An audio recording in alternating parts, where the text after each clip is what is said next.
reprovado simplesmente porque o seu amor maior estava onde? No seu dinheiro. Irmãos, assim, eu vou traduzir isso na linguagem da segunda milha. Quando Jesus fala com ele sobre os mandamentos, ele diz que tenham cumprido todos. Mas quando Jesus o chama para a segunda milha, que é o momento em que ele chama aquele jovem para ir além da lei, além dos mandamentos, o que ele faz? Ele fica na primeira milha. Ele fica na primeira milha. Ele não consegue caminhar a segunda milha. Ele foi reprovado aonde, pastor? Ele foi reprovado no convite de Jesus para viver o evangelho da segunda milha. E quando eu penso nisso, irmãos, por isso que eu digo para vocês que essa palavra é uma palavra que confronta a gente, porque às vezes a gente pensa que a gente está certo, e muitas vezes a gente não está certo, irmãos. Muitas vezes a gente acha que a gente está tudo certinho, que a nossa vida está aprovada, Deus está batendo palma para a gente. Irmãos, Jesus não se impressionou com a vida daquele rapaz, porque ele sabia que o amor maior do coração daquele rapaz não estava em Deus, estava no seu dinheiro. E o amor maior daquele rapaz pelo dinheiro o levou para longe da presença de Deus. Aí nós entramos na lei, e você vê o primeiro mandamento de Deus, dos 10 mandamentos, é: amarás o Senhor teu Deus, como, irmãos? De qualquer jeito, acima de todas as coisas. Amarás, pois, o Senhor teu Deus acima de todas as coisas. E aí, dentro desse contexto, se você for ler lá em Êxodo 20, você vai ver que nesse contexto, onde o texto está trabalhando a questão de como nós devemos amar a Deus, também trabalha a relação do homem com os ídolos. E aí o Senhor diz assim: não farás para ti imagens do que há no céu, nem na terra, nem debaixo da terra, e não te encurvarás a elas, e não prestarás a elas culto. Porque, irmãos, por que Deus fala isso? Porque, irmãos, a questão do amor maior, ele está relacionado com a questão da adoração. Então, quando nós colocamos no nosso coração algo que nós amamos mais do que a Deus, vou repetir, quando nós colocamos no nosso coração algo que nós amamos mais do que a Deus, aquilo se torna um ídolo. Aquilo se torna um ídolo. Talvez a pessoa fale assim: mas pastor, nós não fazemos parte da igreja católica, onde tem ídolos de gesso. Irmãos, você acha que só os católicos têm ídolos? Você acha que só os católicos, porque tem lá uma imagem, eles estão ali adorando um ídolo? Não, irmãos. Existem os ídolos que são óbvios e objetivos, mas existem os ídolos subjetivos. Às vezes, aquilo que nós aparentemente não vemos, não apalpamos, mas que nós amamos de uma maneira tão intensa, que aquilo toma conta da nossa vida e se assenhoreia do nosso coração, aquilo se torna um ídolo na nossa vida. Então, quando você é chamado para caminhar a segunda milha, esse confronto com a segunda milha vai revelar no teu coração onde está o teu amor maior. Porque hoje, irmãos, Deus está preparando uma igreja para subir. Só que só vai subir quem amar a Deus em primeiro lugar. Só vai realmente caminhar com o Senhor e ir para a glória com o Senhor quem se livrar dos ídolos dessa terra. Por que Deus, Ele pede na sua palavra que nós o amemos acima de todas as coisas? Não é porque Deus é carente, irmãos. A gente pensa assim: nossa, mas Deus é carente, né? Ele quer que a gente ame Ele acima de todas as coisas. Não, irmãos. Deus não é carente de amor.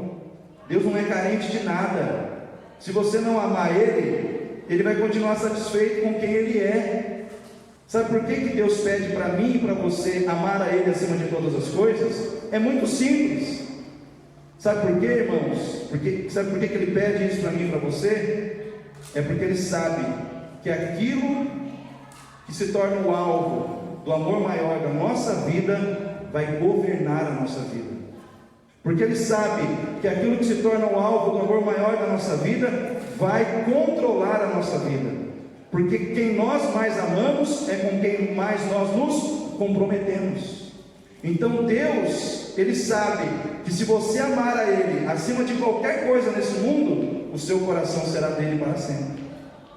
O seu coração será dele, os seus bens serão dele, a sua atenção será dele, tudo que é teu será dele. Mas se ele não for o primeiro, quando ele te confrontar com a segunda milha, você vai fazer que nem o jovem rico, você vai dar as costas para Jesus, porque existe algo nessa terra que você ama mais do que a Deus.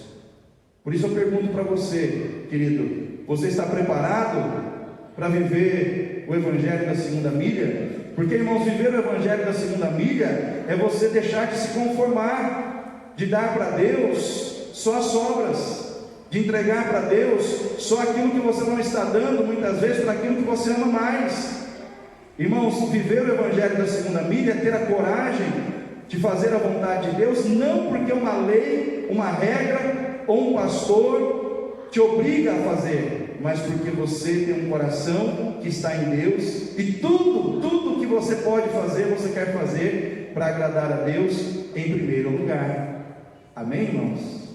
Quantos estão entendendo aqui o que eu estou ministrando? Então, o primeiro motivo pelo qual Deus quer que você caminhe a segunda milha é para que Ele mostre para você aonde está o teu coração. Às vezes, nós estamos vendo que nem o jovem rico, a gente está fazendo tudo, a gente está cumprindo regras. Eu tenho que dar o dízimo, eu venho aqui e dou o dízimo. Eu tenho que ir na igreja, eu vou na igreja. Tal dia tem culto, estou lá. Mas isso não quer dizer que o meu coração verdadeiramente pertence a Deus, que o meu coração verdadeiramente, em primeiro lugar, pertence ao Senhor. Por isso nós temos que refletir. Jesus disse: se alguém te obrigar, qualquer que te obrigar a caminhar uma milha, vai com ele 2. Irmãos, as pessoas estavam acostumadas a viver no nível da primeira milha, vivendo na lei.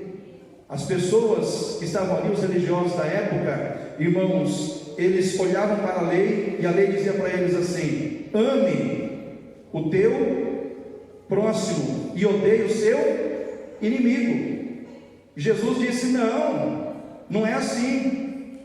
Eu quero que você vá além. Eu não quero simplesmente que você ame o seu próximo e odeie o seu inimigo. Eu quero que você ame o seu inimigo. A lei dizia para os religiosos da época o seguinte: olha, se você matar o seu inimigo, você será julgado. E Jesus, ele dizia assim: eu quero que você olhe para aqueles que vos perseguem e maltratam. Ou seja, Jesus estava propondo algo muito além do que as pessoas estavam acostumadas a praticar como algo que elas consideravam bom e agradável a Deus. Nós temos um tempo, talvez, em que as pessoas estão se conformando em fazer coisas que para elas, ou para cada um de nós, irmãos, é conveniente, mas não está, irmãos, nos levando a ir além. Nós precisamos ir além. Então, caminhar a segunda milha vai mostrar para você aonde está o amor maior do seu coração. Irmãos, eu, quando olhei essa palavra, eu fiquei sondando a minha vida. Quem eu tenho amado mais? Por que muitas vezes eu estou aqui? Por que eu venho à igreja orar? Por que eu venho à igreja para buscar a Deus? Por que eu prego o evangelho para as pessoas que estão lá fora? Porque, irmãos, eu cuido daqueles que Deus me dá a oportunidade para cuidar. Irmãos, eu hoje tenho o prazer, o privilégio de cuidar do meu pai. E minha sogra não veio hoje também, porque ela ficou em casa me ajudando a cuidar do meu pai. Porque antes de eu vir para cá, meu pai teve um probleminha, né? E ela ficou lá cuidando para ver se nada ia acontecer. Mas, irmãos, como Deus me quebrou quando meu pai foi morar comigo. Porque eu pensava assim: eu só vou trazer ele para morar comigo, mas aí ele vai fazer as coisas dele e eu simplesmente vou ter ele dentro de casa. Mas eu sou: não, eu quero que você vá além. Mas como Senhor, o Senhor quer que eu vá além? Você vai dar banho no seu pai, você vai lavar os pés do seu pai, você vai, irmãos, eram coisas que eu não pensava que eu teria que fazer. E hoje, cada vez que eu entro com ele no banheiro, coloco ele na cadeira, ensaboo ele e lavo os pés dele, eu começo a entender, irmãos, o que Jesus fez com os discípulos, o que Jesus passou ali naquela situação, quando ele lavou os pés dos discípulos e disse: vocês não entendem o que eu estou fazendo por vocês hoje, mas vocês vão entender amanhã, porque o que eu estou fazendo por vocês hoje, amanhã vocês também farão. Era uma lição de humildade, né? Nós precisamos ir além na nossa humildade, no nosso amor, na capacidade de servir, porque muitas vezes, irmãos, nós achamos bonito tudo que é pregado aqui, mas muitas vezes Deus fala: agora que você ouviu e recebeu, pratica. Mas eu quero não somente que você pratique como os outros estão praticando, eu quero que você faça mais do que te foi pedido. Eu quero que você vá além do que as pessoas estão esperando que você faça. Porque, irmãos, a cultura da segunda milha é essa: é você fazer mais do que te pedem, né? Se o seu pai te pede uma coisa, faça mais do que ele te pediu. Se sua mãe te pedir uma coisa, faça mais do que ela te pediu. Se o seu chefe te pedir algo, faça mais do que ele te pediu, né?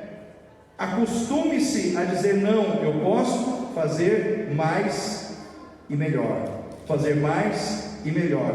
Sabe o que vai acontecer com você? Você vai começar a mudar para melhor. Você vai ser uma pessoa muito mais preparada para fazer o bem do que você era antes.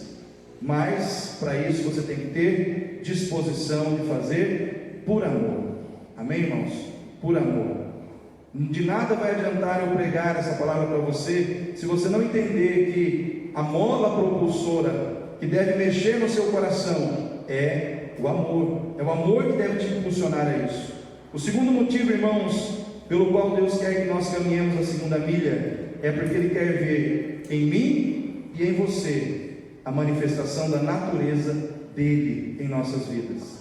Deus quer ver em mim e em você a manifestação da natureza dele em nós. Porque quando você lê aqui o versículo, vamos ver aqui, versículo 44, Mateus 5, 44 diz assim: eu porém vos digo, amai os vossos inimigos, bendizei os que vos maldizem, fazei o bem aos que vos odeiam, orai pelos que vos maltratam e vos perseguem, para que sejais, o que, irmãos? Filhos do vosso Pai que está nos céus. Para que sejais filhos. Irmãos, aqui poderia ser servos, aqui poderia ser obreiros, mas a palavra aqui é filhos. Irmãos, a designação mais profunda que nós podemos vivenciar no nosso relacionamento com Deus não é a designação de servo, não é a designação de obreiro, é a designação de filhos. E quando a palavra de Deus, irmãos, ela vem ao nosso encontro, trazendo para nós o entendimento de que somos filhos de Deus, irmãos, isso é muito profundo, porque filho não tem a ver com vocação, filho não tem a ver com ocupação, filho não tem a ver com profissão, filho tem a ver com natureza. Filho tem a ver com natureza. Filho é alguém que foi gerado por alguém, por um pai e por uma mãe. Aqui nesse caso, irmãos, quando a Bíblia fala que nós somos filhos de Deus, quer dizer que nós somos gerados por Deus. Então nós temos a natureza de Deus. Amém, irmãos? Temos a natureza de Deus. Aí eu vou dar um exemplo. Uma onça. Vivemos no Pantanal, vivemos aqui na terra do Pantanal. Nasceu uma onça. Ela precisa fazer um curso para saber que ela é uma onça? Ela precisa passar por um seminário para aprender a ser uma onça? Não, irmãos. Ela só precisa crescer ao lado de alguém que tem a mesma natureza, para ensinar ela a desenvolver a natureza que ela já tem. Esses dias eu ouvi uma história interessante de um filhotinho de onça que foi encontrado, né, por pessoas de uma fazenda, e eles trouxeram o filhotinho, ficaram com dó e criaram o filhotinho junto com a bezerrada, e a oncinha mamou na vaca, né, junto com os bezerrinhos. E aquela onça, com o tempo, ela cresceu e foi para o mato, foi embora, né? Mas costumeiramente as pessoas viam que haviam pegadas de onça aonde estava o rebanho, mas nenhum rebanho, nenhum dos bezerros, nenhuma das vacas era morta, não acontecia nada disso. Aí um belo dia alguém colocou uma câmera para focar e viram lá que a onça já adulta, ela ia dormir com a vaca que amamentou ela. Quer dizer, gerou ali um sentimento de afeto, né, de gratidão. E só que é aquela história, por mais que isso tenha acontecido, aquela onça, ela nunca vai comer capim. Você pode ter certeza disso, irmãos. O dia que você vê uma onça comendo capim, você pode entender que alguma coisa está muito errada, porque isso não faz parte da natureza dela. Onça é um animal que come carne, é um animal que come outros animais, a cadeia alimentar dela é de bichos menores. E agora eu imagino que uma onça, você vai dar capim para ela, ela não vai aceitar, que vai ser horrível, vai ser ruim para ela, porque não faz parte da natureza dela. Assim devemos ser nós, diante da imoralidade que muitas vezes nos é oferecida através dos programas de televisão, da Netflix e tudo mais. Aquilo deve gerar ânsia na gente. Por quê? Porque essas coisas não fazem bem para a nossa natureza, não fazem parte da natureza de quem nós somos em Deus. E muitas vezes, irmãos, nós precisamos nos alimentar das coisas que fazem parte da nossa natureza, querer aquilo que realmente está ligado com quem nós somos. O problema é quando o crente, ele quer se alimentar, ele quer se encher das coisas que não foram feitas para a sua satisfação, para o seu crescimento, para o desenvolvimento da sua natureza como filho de Deus. Somos filhos de Deus, irmãos. E como filhos de Deus, quando nós caminhamos a segunda milha, nós começamos, irmãos, a trazer em nós a manifestação da natureza do nosso Pai. E aqui, irmãos, nesse tópico, o Jesus fala de 3 mentalidades. Ele fala da mentalidade do publicano, ele fala da mentalidade do pagão e ele fala da mentalidade do filho. E ele fala assim: se você, olha só, versículo 46, se amardes os que vos amam, que galardão tendes? Não fazem assim também os publicanos, ou não fazem o mesmo? E qual era, irmãos, a visão do publicano sobre amar e servir? Qual era a visão do publicano em amar e servir? Era a visão de que ele só amava, ele só servia apenas aquelas pessoas em quem ele tinha interesse, naquilo que elas podiam lhe dar. O publicano, o cobrador de impostos, ele pensava assim: toda vez que eu amar ou servir alguém, isso tem que me trazer lucro, isso tem que me trazer retorno. Ou seja, ele amava por interesse. Então, quando Jesus conversa com os discípulos, diz assim: se vocês amarem só quem vos amam, vocês não são diferentes dessas pessoas que amam por interesse. Sabe essas pessoas que amam por interesse, que estão olhando para o outro, amando o outro e servindo ao outro, porque estão interessados naquilo que essas pessoas podem trazer para eles? Vocês não são diferentes dessas pessoas. Então a primeira mentalidade é a mentalidade do publicano, é a mentalidade daquele que ama, daquele que serve, mas porque tem interesse naquilo que pode receber. E nesse sentido, irmãos, o amor se torna apenas uma moeda de troca, o amor se torna apenas uma moeda de negociação. Eu te dou pensando em receber algo em troca. E a segunda mentalidade é a mentalidade do pagão. Quem era o pagão? Era o gentio. Todos que não eram judeus eram pagãos. E como é que os gentios ou os pagãos amavam? Eles amavam as pessoas que eram do seu grupo, aquelas pessoas que pensavam como eles pensavam. Ou seja, se você pensa como eu te amo. Se você pensa diferente de mim, eu não amo você não, né? O irmão é pentecostal, eu sou mais... Aí então eu não amo aquele irmão porque eu não sou pentecostal. Não, eu sou pentecostal, então eu não amo aquele irmão porque ele é meio geladão, que ele é meio friozão, ou que é meio racional demais. Eu não amo você por causa da sua opção sexual, né? A minha visão sobre isso é totalmente diferente, né? Então eu não amo você porque você é diferente de mim. Irmãos, essa é a visão do pagão. É a pessoa que só ama quem concorda com ele. Mas aí nós temos a visão do filho. Sabe qual é a visão do filho, irmãos? É a visão do pai. E sabe qual é a visão do pai? A visão do pai é que nós devemos amar a todos, indistintamente, né, de mérito ou de falta de mérito, justos e injustos, porque é isso que a palavra de Deus diz. Versículo 45: porque faz que o sol se levante sobre maus e bons, e a chuva desça sobre justos e injustos. Esse é o seu Pai, esse é o meu Pai. O que a Bíblia está dizendo para nós? Que o nosso Pai, Ele abençoa os justos, Ele abençoa também os injustos. Ele abençoa os bons, mas Ele também abençoa os maus. Ele manda chuva sobre ambos, Ele abençoa a ambos. Por quê? Porque Ele ama a todos. Então, quando eu sou filho de Deus, eu não amo, irmãos, o combustível do meu amor não é o interesse. O combustível do meu amor, irmãos,